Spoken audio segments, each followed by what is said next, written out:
Di Maluku, pemuda-pemuda yang berakal. Pemuda yang berakal dari pulau. Inilah Warta Publika Channel.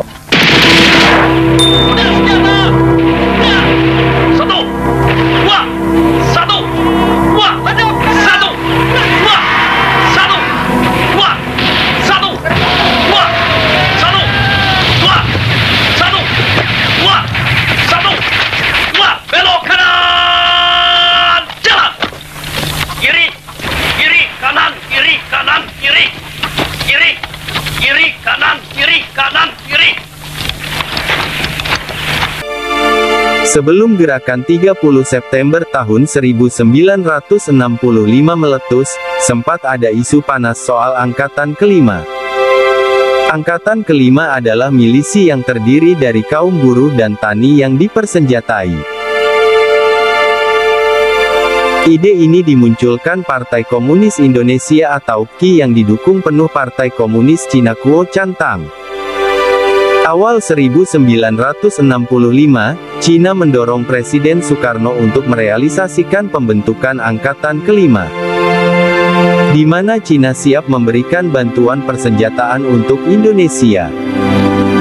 Para pemimpin Cina merasa Angkatan Kelima di Indonesia perlu ada untuk mengimbangi agresi kaum imperialis Barat yang sedang aktif dalam ekspansinya di Asia Tenggara. Ini terkait pembentukan Negara Federasi Malaysia. Sejak 1963, Cina sendiri mempunyai rencana strategis untuk mempromosikan revolusi komunisnya di kawasan Asia Tenggara. Dan pada Januari tahun 1965, untuk memperhebat semangat Ganyang Malaysia, Ketua Sentral Komite PKI, D.N. Aidit mengusulkan ide Angkatan Kelima ke Bung Karno. Disebut Angkatan Kelima, karena hal itu di luar 4 matra angkatan yang telah ada, yaitu Angkatan Darat, Angkatan Udara, Angkatan Laut, dan Angkatan Kepolisian. PKI memperkenalkan Angkatan Kelima ini, sebagai pendukung ide Bung Karno tentang Nasakom nasionalis agama komunis. Karenanya Angkatan Kelima, nantinya selain dari kaum komunis, juga bakal berasal dari kaum nasionalis dan kelompok agama. Meski demikian, pemimpin PKI sudah memiliki angan-angan yang nantinya Angkatan Kelima itu, bakal menjadi alat PKI untuk menghadapi rivalnya dan untuk meraih kekuasaan. Aidit sendiri pernah mengatakan di Harian Rakyat bahwa setidaknya ada 10 juta petani dan 5 juta buruh yang siap dipersenjatai demi suksesnya pembentukan Angkatan Kelima yang dijamin setia pada Nasakom. Sementara pada tahun 1960-an, awalnya, Cina masih menolak membantu persenjataan untuk Indonesia. Namun, pada paruh akhir 1964, seiring menguatnya pengaruh Cina pada Partai Komunis Malaya dan Partai Komunis Indonesia, Cina mulai melirik dan antusias membantu Indonesia secara militer, dengan dalih menyokong proyek Ganyang Malaysia. Bahkan, pada Januari tahun 1965, Cina secara sukarela mengajukan penawaran bantuan untuk memberikan senjata ringan pada Indonesia. Sekarang kami bisa memproduksi senjata ringan dalam jumlah banyak untuk infanteri.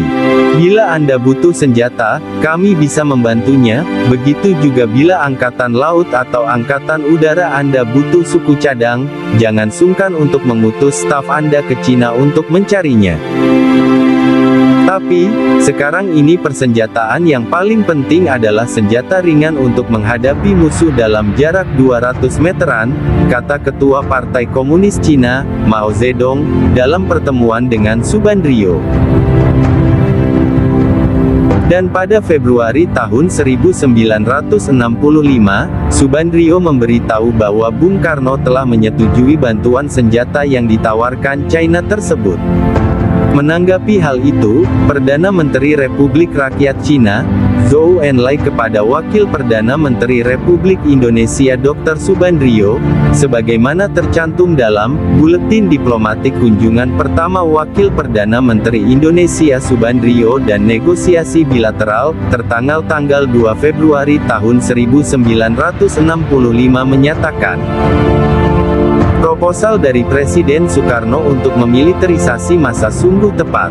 Presiden Anda adalah pemimpin tertinggi Angkatan Bersenjata Laut, Darat, Udara, dan Kepolisian. Dan perlu ada angkatan tambahan berupa suatu milisi. Dan Soekarno perlu menjadi komandan tertinggi dari milisi itu. Tentu saja, ini harus didirikan secara bertahap. Milisi bisa mempertahankan tanah air, udara, dan perairan. Juga, karena milisi terdiri dari rakyat sipil, maka itu bisa lebih mudah melakukan perang gerilya di Kalimantan Utara, masa yang dipersenjatai bakal tidak terlihat. Saya berbagi pengalaman kepada Anda. Silakan sampaikan ini kepada Presiden Anda. Atas pernyataan Zhou Enlai, Presiden Soekarno pun mengklaim bahwa untuk pembentukan Angkatan Kelima, setidaknya 21 juta relawan telah mendaftar dengan sukarela sejak tahun 1964 lalu.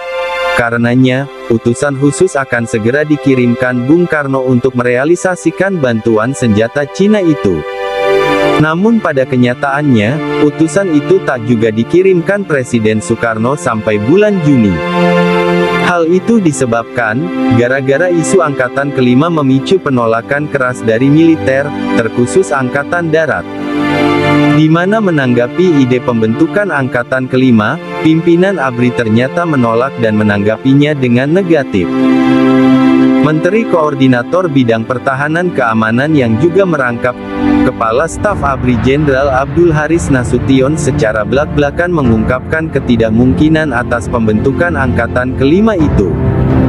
Tidak mungkin untuk bekerja, bila komandannya harus dari PNI, kemudian wakilnya dari kelompok agama atau kelompok komunis, dengan diawasi para komisaris militer dari partai masing-masing, kata Nasution.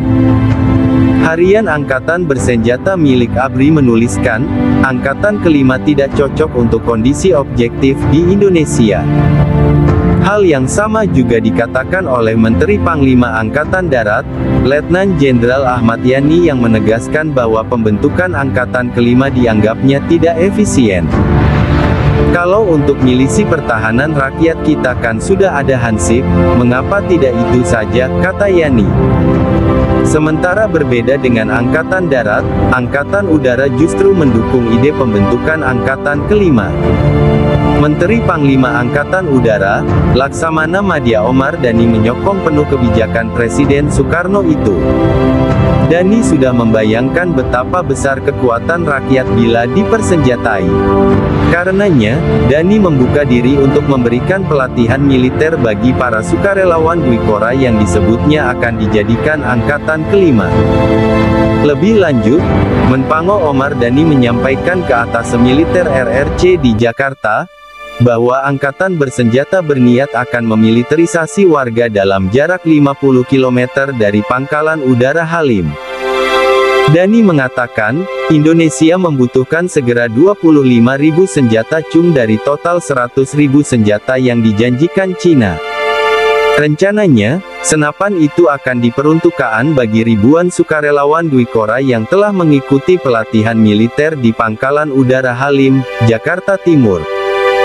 Dan pada tanggal 17 September tahun 1965, Cina menyanggupi ketersediaan 25.000 senjata ringan tersebut, dengan syarat transportasi ditanggung Indonesia.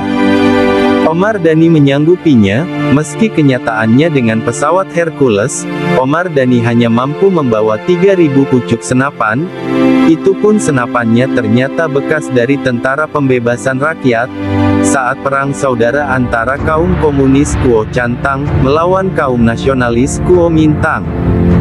Tentu butuh waktu untuk merakit senjata dan kemudian mengemasnya untuk dikirim ke Indonesia, sementara operasi G30S telah keburu digelar.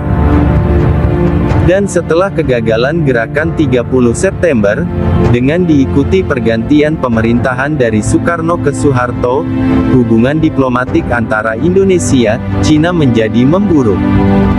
Hal itu, menyusul adanya tudingan dari pemerintahan Jenderal Soeharto, atas keterlibatan Cina dalam upaya kudeta PKI dan campur tangan masalah dalam negeri Indonesia.